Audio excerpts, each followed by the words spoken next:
இந்த நாளுக்கான கர்த்தருடைய வார்த்தை யோவேல் தீர்க்கதரிசியின் புத்தகம் 2ஆம் அதிகாரம் 21ஆம் வசனம். தேசமே பயப்படாதே, மகிழ்ந்து களிக்கூறு, கர்த்தர் பெரிய காரியங்களை செய்வார். இது ஒரு அற்புதமான வாக்குத்தத்த வார்த்தை. அந்த வார்த்தை தெரியாதவங்க யாருமே இருக்க முடியாது. எல்லாருக்குமே இந்த அந்த வார்த்தை தெரியும், வாக்குத்தத்தமாக வாங்கியிருப்பாங்க. இதை பற்றி எல்லாருக்கும் நல்லாவே தெரியும். ஆனாலும் நாம் என்ன செய்த நிறைய காரியங்களை பயந்துக்கிட்டு தான் இருக்கோம். தேசமே பயப்படாதே அப்படின்னு கர்த்தர் சொல்கிறாரு. மகிழ்ந்து களிக்கூறு அப்படிங்கிற தேசம்னா தேசத்தையும் சொல்லலாம், நம்மையும் சொல்லலாம், நம்முடைய குடும்பத்தையும் சொல்லலாம். எல்லாம் தேசம்தான்.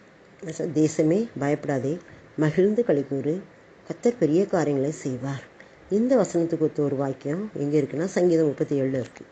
கர்த்தரிடத்தில் மனமகிழ்ச்சியாயிரு, அப்பொழுது ஒரு இருதயத்தின் வேண்டுதல்களை உனக்கு அருள் செய்வார். இந்த 2 வார்த்தை ஒன்று தானே.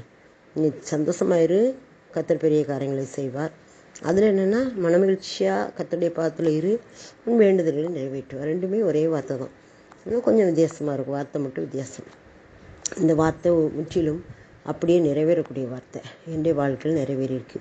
ஏன்னா கர்த்தரிடத்தில் மனமகிழ்ச்சியாக இரு, அவரும் இதயத்தின் வேண்டுதலை உனக்கு அருள் செய்வார். இந்த வார்த்தையின்படி தைரியமாக எந்த ஒரு காரியத்தையும் பயப்படாமல் சந்தோஷமான முறையில் ஆண்டோடைய பாதத்தில் ஒப்படைச்சிட்டு இருக்கும்போது அங்கே ஆண்டவர் பெரிய காரியங்களை செய்ய முடியும். அவரால் நான் விசுவாசிக்கும் போது தான் அவரால் அற்புதம் செய்ய முடியும். நிறைய நமக்கு காரியங்கள் நடக்காமல் இருக்குது. காரணம் என்னென்னா நம்ம விசுவாசிக்கலை. நம்முடைய விசுவாசத்தை பொறுத்து, விசுவாசத்தின் அளவை பொறுத்து தான் காரியங்கள் நடக்கும். நம்ம எந்த அளவு விசுவாசிக்கிறோமோ அந்த அளவு அற்புதம் நடக்கும். கர்த்தர் இயேசு கிறிஸ்து இந்த உலகத்தில் இருக்கும்போது சில இடங்களில் அவர் அற்புதம் செய்ய முடியலை. ஏன்னா அவருடைய விசுவாசத்து நிமித்தம் அங்கே அவரால் அற்புதம் செய்ய முடியவில்லை அப்படின்னு நம்ம பார்க்குறோம். அப்புறம் நம்முடைய விசுவாசம்தான், உங்கள் விசுவாசமே உலகத்தை ஜெயிக்கிற ஜெயம்.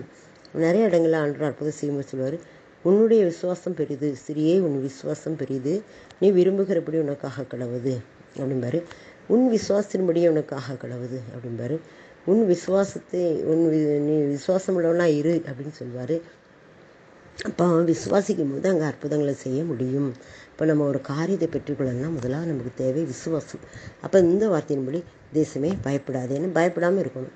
மகிழ்ந்து களிக்கூறு, சந்தோஷமாக இருக்கணும்.